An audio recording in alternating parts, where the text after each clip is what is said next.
one tournament, one planet. And if Earth loses, humanity is erased forever. The warriors are back, stronger and deadlier than ever. Scorpion ignites the battlefield, Sub-Zero freezes everything in his path, and every fight pushes Earth closer to total destruction. This isn't just another martial arts showdown.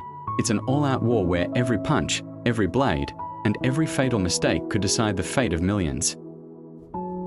On a windswept rooftop, Cole Young stares out over a city that feels smaller and louder than it should after everything he's already survived.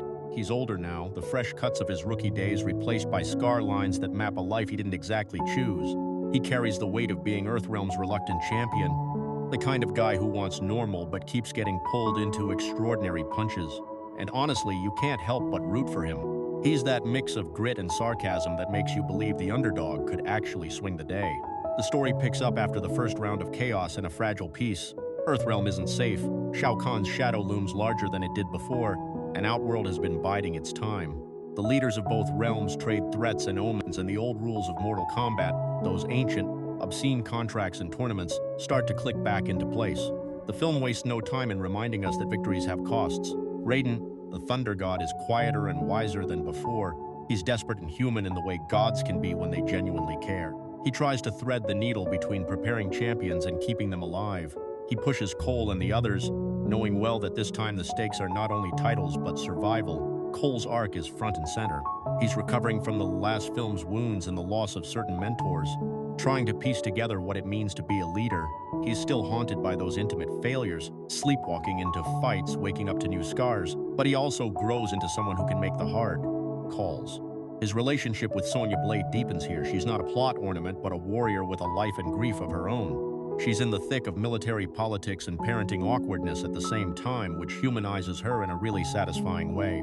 Their chemistry is rough, honest, and occasionally funny. Little barbs that cut like friendship and flirtation all at once.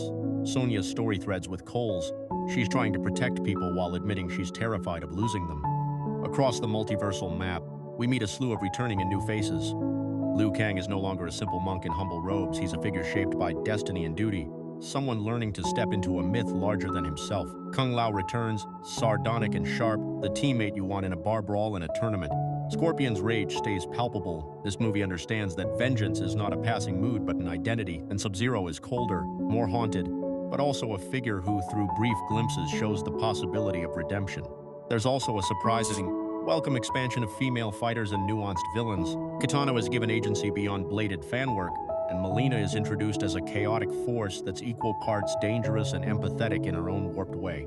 The inciting sequence is classic Mortal Kombat. Outworld stages a show of force, and through a gruesome cinematic display, the audience is reminded that the old treaty is fraying. Shao Kahn himself, when he finally appears, carries the kind of theatrical menace you only get in a world where gods and emperors wear armor like personalities. He's a presence. You can almost hear the stakes climb when his shadow hits the screen. The film balances his spectacle with smaller moments, an assassination attempt, in an alley, a clandestine meeting where loyalties are tested, so we feel the scope from both the cosmic and personal lenses. One of the movie's best strengths is the way it stages training and brokenness. Instead of the tired montage, the film gives us gritty sequences where fighters recover emotionally as much as physically. Cole grapples with a new power inside him that he can't quite control. He fears hurting friends more than enemies. Sonya trains with a cold efficiency that hides a nervous heart. Liu Kang meditates, but his visions are ugly and pulsing with the future's cost. These moments are quiet, often interrupted by sweat and profanity, which makes them feel lived in and real. The humor is lightly salted here, small jabs, one-liners that pop when the pressure gets too thick, so when the movie goes dark, it lands harder. The film's pacing leans into ramping tension. Early skirmishes allow us to appreciate the choreography, fights that are messy, visceral, and sometimes ugly, because the movie wants you to feel the brutality. There's a striking scene in a flooded temple where two old rivals settle a score, blades and cries echoing off stone, and the cinematography makes every drop of water a character. Another early sequence sends a squad of Outworld marauders to the suburbs, trying to snatch civilians and test human defenses. Those scenes are crucial because they underscore the stakes. This isn't a tournament for trophies anymore. It's an invasion practice. As the plot unfolds, alliances are tested. A betrayal from someone we thought was safe forces the fighters to make bold choices. The twist is handled with a grim inevitability. The movie telegraphs enough to keep you guessing, but when the betrayal lands, it lands with teeth. The team splinters, small groups dealing with their own demons. Scorpion hunts a lead that may or may not be truth. Cole and Sonya go on a desperate rescue mission. Kung Lao attempts to keep the remaining fighters together, and Liu Kang pursues an arc that moves him toward leadership in a way that feels earned. One of the film's most effective sequences takes place in Outworld proper. Here, the filmmakers lean into fantasy world building without losing grit. Cities are hulking and opulent, stitched together with violence and beauty. The Outworld court scenes give us political tension. Shao Kahn and his lieutenants negotiate power and legacy, while Shang Tsung, if you like him or not, plays halves like a gambler. You get the sense that the villains aren't merely monolithic. They have internal politics, rivalries, and fragile alliances.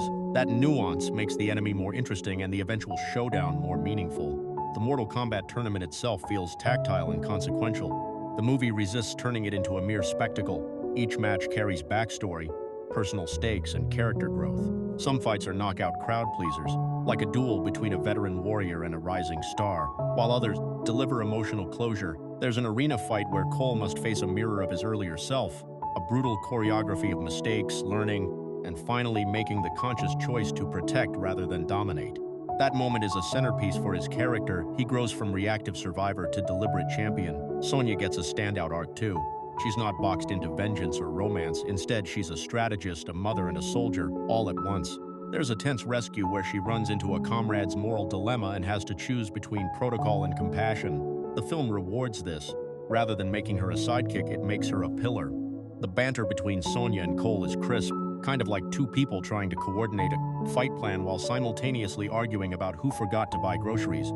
It humanizes them in ways that make their wins feel earned. A large portion of the second act is devoted to deconstructing power. It's not just about who hits harder, it's about whose choices bleed into the other's lives. Raiden in particular faces a moral crucible. How much intervention is too much? The film gives him moments where he questions his godhood, especially when his attempts to protect inadvertently cause collateral harm. Those beats are surprisingly emotional and create a richer texture for the finale. The climax is everything a Mortal Kombat sequel should be: big, fast, and messy. Shao Kahn ramps up the violence and the boundaries between realms start to blur. Physical and metaphysical rules begin to fray. The final battles take place across shifting landscapes. One moment it's a ruined courthouse in a rainstorm, the next it's a volcanic plain in Outworld. The editing flings you between fights, but the choreography keeps each moment coherent. There's a terrific tag team scene where Liu Kang and Kung Lao coordinate in a way that feels both veteran and improvisational. Those scenes are exciting because they show trust forged from hardship. The emotional climax focuses on sacrifice and choice.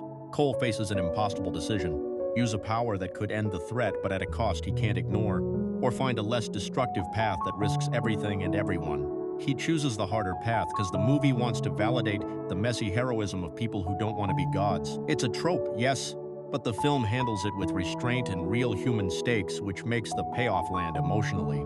Sonya's choices in the finale are simultaneously strategic and tender. She manages a rescue while also confronting her fear of loss. The film makes sure you feel that fear in your gut before giving you relief. The villains get decisive endings, and not all of them are neatly tied up.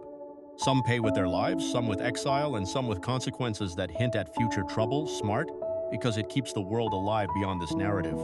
Shao Kahn is monstrous as expected, but the film makes sure his tyranny is more than one-dimensional. He's a force of nature and also a corrupted leader who believes in conquest the way others believe in law. That complexity makes his downfall satisfying. One of my favorite moments is small and quiet.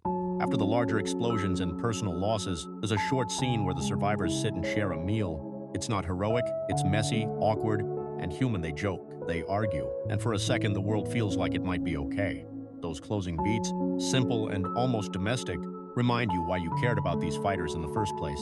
The film doesn't end with perfection, but it ends with a sense that people can choose to rebuild, and that hope is earned not through prophecy but through stubborn, flawed human effort. Visually, the movie leans into practical effects mixed with widescreen CGI. Blood splatters are real and consequential. When the camera cuts away, you feel the hits.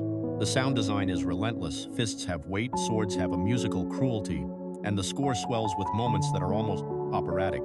The filmmakers clearly love the source material and treat it reverently, while also daring to push some narrative risks. The script's humor helps. It punctures tension without undercutting stakes, and the actors sell it like people who have spent too long in training and thus use jokes as oxygen. If there's a flaw, It's that the movie occasionally leans on exposition-heavy sequences to remind newcomers of prior lore. Those moments slow the pacing and feel like necessary evils. They're not worse than the rest, just clunkier. Also, with such a sprawling cast, a couple of characters get less screen time than they deserve. But these are small sins in a film that otherwise invests in its characters and gives them arcs that feel meaningful. By the final frame, Mortal Kombat 2 delivers what fans want: visceral battles, mythic stakes, and a sense that the characters we've followed are changed by what they've been through. It's loud, sure, and sometimes indulgent, but it never forgets to be about people. The scarred, stubborn, funny people who fight because there's no other choice. You leave the theater tired in the best way, like you just ran a marathon with a handful of friends who owe you dinner. So if you're into brutal choreography, world building that doesn't forget the human cost, and characters who compromise and grow, this sequel mostly hits. It's not perfect, but it's honest about its violence and its heart, and in a franchise built on both, that's saying something. Now go grab some popcorn, preferably something you won't regret during the fight scenes, and enjoy the ride.